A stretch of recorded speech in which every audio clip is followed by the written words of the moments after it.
Apa? Bule lagi dapetnya gimana nih? Kalau ini kan bule asli, yang kemarin kan bule KW. Ini asli USA. Ketemu di mana sih sama pacar? Sama pacar ketemu di mana?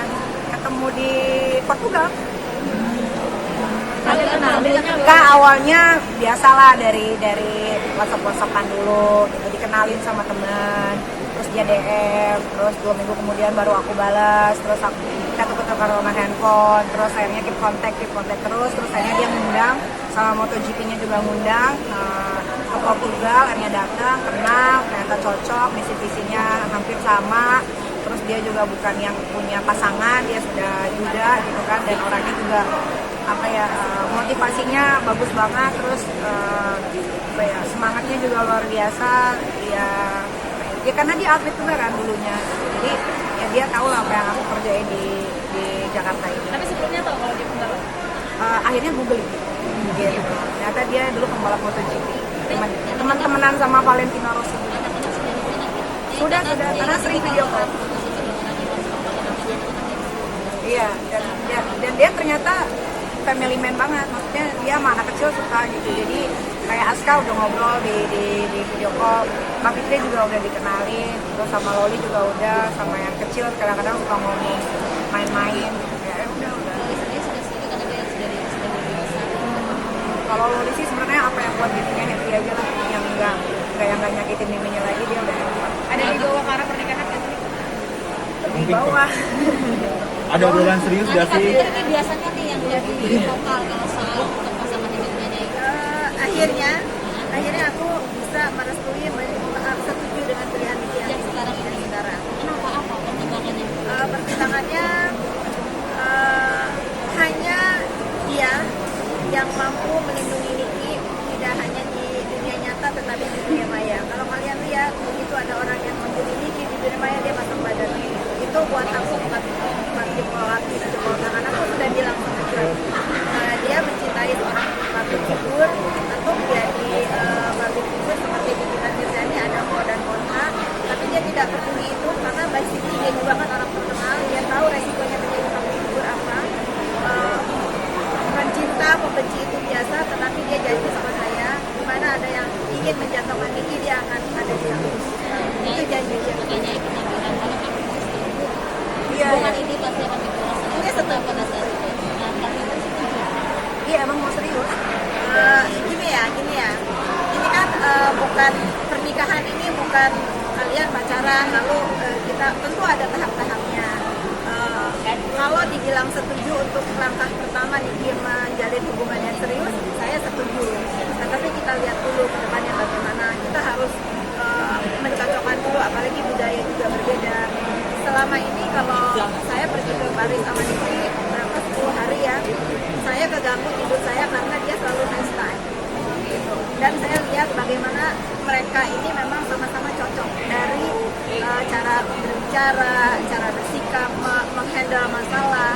Saya perhatikan, saya nggak tidur tuh karena saya kepengen tahu juga apa sih yang Niki bahas gitu. Untuk langkah pertama saya sangat suka sama pasangan Niki yang sekarang. Tapi untuk jenjang ke depannya tentu saya perlu lebih mengenal dia lagi. Makanya nanti dia datang ke Indonesia, saya akan menghabiskan waktu bersama dia. Mungkin saya akan mengajak dia liburan biar saya tahu lebih dekat. Maka kita itu harus tahu seseorang kan kalau kita berhari-hari bersama dia. Itu akan saya lakukan. Kapan rencananya? Penasaran ya? Kasih tahu nggak ya? Kapan di Kak Fitri bocorin? Apanya? Ke Indonesia. Jangan ditungguin.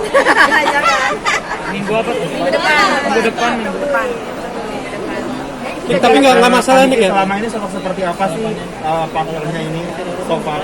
Dia metal banget sih. Ya, jadi pertama kali dia posting foto aku di Instagramnya dia banyak sekali dapat bulian. Tapi dibalas-balasin.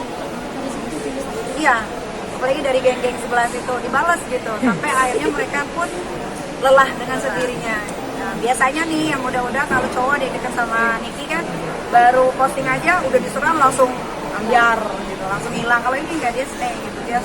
Jadi aku tuh sekalian gitu, apa yang dia balas, ternyata dia ini yang bikin aku appreciate sama dia dan menghargai dia banget. Ternyata dia ngebalesinnya elegan banget gitu. Jadi itu yang buat aku jadi kayak gini patut untuk dipertahankan. Tapi fans ya kita setuju dengan jalan-jalan ini kan beda negara nih, beda tempat. Aku pindah ke tempat. Sudah terpikir seperti itu mas proses planningnya planningnya. Tapi kita lihat lagi karena kan aku sedih kalau dia pindah. Tetap aku akan mempertahankan dia ada di sini. Cuman kalau untuk masa depan dia, anak-anak dia lebih baik tinggal di luar ya aku harus support. Nik, tapi nggak masalah ini kayak bule lagi Nik dapetnya Nik. Apa? Bule lagi dapetnya gimana Nik? Kalau ini kan bule asli, yang kemarin kan bule KW. Ini asli USA. Berarti memang warga negara Portugal ya? Bukan, Portugal itu kan pertandingan MotoGP. Berarti USA. Dia aslinya US. Berarti nanti pindah juga ke US ya Nika? Tahun depan. jalan berapa lama sih nih? Kenalan, sekarang tuh kenalan gak butuh lama. Yang penting bagaimana cara kita berkomunikasi yang baik. Gitu aja.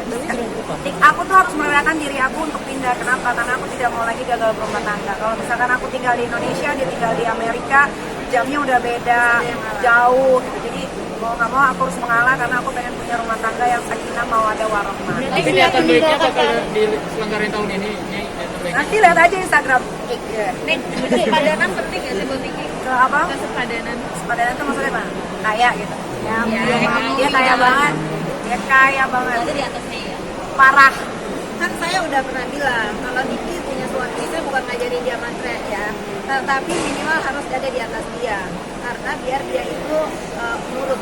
Kalau dia punya pasangan yang taraf ekonominya di bawah dia, rasanya akan sia-sia karena egois Niki itu hampir sama dengan saya. Jadi saya mau mencontohkan diri saya aja. Oke Niki, next kalau kamu punya suami minimal harus di atas kamu dalam segala apapun. Tapi Kak Putri sudah siap ditinggal nih, tanda-tanda tahun depan. Ada. Ya sekarang gini ya, sebetulnya kita mau tinggal di mana aja. Sekarang itu udah deket. Iya kan, mau ke negara manapun udah deket. Apalagi sekarang komunikasi kita udah bisa FaceTime apa. Ya sebetulnya jarang nggak ada masalah. Cuman yang mungkin kehilangan itu kalau tiba-tiba dia datang ke rumah, Aska sama Arkana main ke rumah, itu yang mungkin aku kehilangan. Itu yang belum siap. Kalau jarak sih nggak. Kalau pindah berarti siap meninggalkan karir di Indonesia. Ya, udahlah dia kan jadi pembalap itu udah 12 tahun. Setahun dia digaji 5 juta US dollar. Itu kaliin aja diri. Selama 12 tahun dapat berapa dia? Sekarang dia udah retired ya, dia udah tinggal cowok-cowoknya aja ya. Dia juga udah bilang kok, kamu gak usah kerja lagi, semua aku yang take care semuanya. Sudah siap karena dia tipikal orang yang tidak bisa diam aja gitu harus. Ya mungkin bakal jadi artis di Hollywood. Anak-anak diboyong ya? Ya, kalau Loli memang dia kan mau ke London, sekolah di London. Tinggal yang di bawah tinggal 2, Aska sama Arkana. Amerikanya gimana Pak Niki kalau boleh tahu? San Diego. San Diego. Nih, dulu kan juga pernah ketemu pembalap juga ya di Indonesia. Kalau itu mah toys.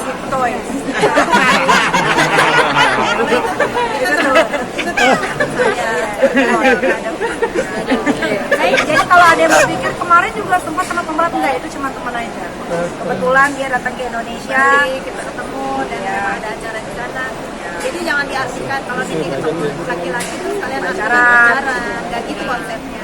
Terus nanti punya anak lagi, anaknya tunggal semua. Emang kenapa kalau anak gue tunggal semua? Kan yang sulung ya. Emang kenapa kalau anak gue sulung semua? Orang yang punya rahim gue, yang lahirin gue, netizen yang ribet. Kalau kamu bunting lagi 12 kali lagi, so what? Ya kan? Yang penting anak-anaknya nggak ada yang kelantan. Nih, kemarin sempat viral pas di interview spelling cara penyampaian itu Inggrisnya seperti apa? Iya, jadi waktu di interview itu kan dari mendadak banget. Jadi itu dari TV Malaysia. Dia maunya pakai bahasa Melayu. Lah, tambah nggak ngerti gue kan. Terus gimana nih ngomongnya gitu kan? Akhirnya karena mendadak dan nggak pernah, itu pertama kali nonton MotoGP secara langsung live. Nah, jadi nggak tahu mau ditanya apa, itu udah nervous duluan. Takutnya ditanya tentang siapa pembalap, nama-namanya atau bagaimana segala macam. Jadi gue tuh udah, aduh mau ditanya apa nih gitu. Jadi udah nervous duluan gitu. Dan interviewnya tuh nggak ngomong dulu misalkan ke American Racing Teamnya atau apa, ini langsung bener-bener ditodong gitu kayak kalian gitu kan. Jadi gue udah mau ngomong apa gitu. Ya mungkin kalian juga suka ini ya, kan kalian mengikuti perjalanan Niki dari amat. Niki itu bukan pencinta balap motor, dia ada di situ tuh menemani kekasihnya. Sampai salah menyebutkan motor GP, harga MotoGP, karena memang itu pertama kali seumur hidup. Dan memang dari dulu sampai umur 36 tahun nggak pernah tahu tentang balapan itu apa, MotoGP itu apa, Formula One itu aku nggak pernah tahu. Kesana tuh diundang gitu. Jadi kalau ada salah-salah ya buat aku sendiri wajar aja sih. Pada akhirnya jadi bahan bulian dari mungkin musuh entah apa yang tidak kita biasa. Kalau selebriti kan gitu, harus terima cinta, harus terima benci. Tapi kan itu bukan kasus yang besar gitu, itu bukan kasus yang gimana banget sampai akhirnya guanya jadi gimana, nggak biasa aja. Oke, thank you.